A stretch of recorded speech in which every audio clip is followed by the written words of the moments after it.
And see, what helped me get out of the 12-year drug addiction that I was stuck in was when I got to the breaking point and I didn't want it anymore, I didn't know how to stop.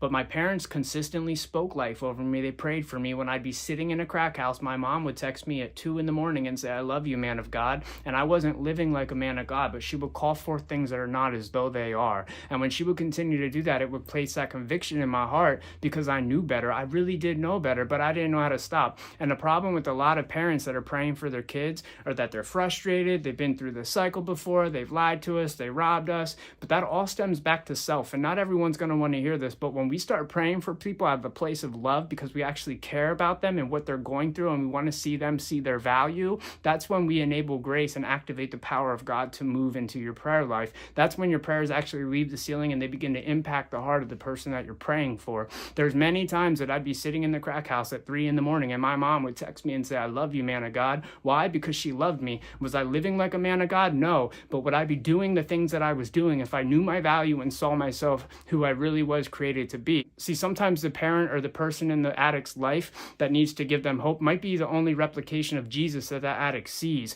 So they need that hope. They need to know that somebody still has hope for them, that somebody still is encouraging them and speaking life into them. Because when you're at your end's wit and you don't know what to do, you have nowhere else to turn to. And that's whenever God is able to really move and activate in your life. Programs didn't change me. I graduated a program and it helped secure me and save my life. Yes, but it was God through the program. See, the program just gave me a place to be secure and safe in the environment because I couldn't do it on my own in the world. See, if your child was raised in church, Proverbs 22:6 says, "Train a child up in the way they should go, and when they are old, they will not depart," because the conviction of God's word will always stick there. I heard God speak to me loud and clear when I was in my drug addiction, but I would ignore it. See, a lot of times God's speaking to us, but we're not listening. And if your loved one was not raised in church, that really doesn't matter because nothing is too big for God to handle, but it's our part to play our position to intercede on the behalf of the loved one. And we are overcomers by the blood of the Lamb and the word of our testimony, and I will continue to make videos like this as long as I see it making an impact on people's lives all around me each and every day.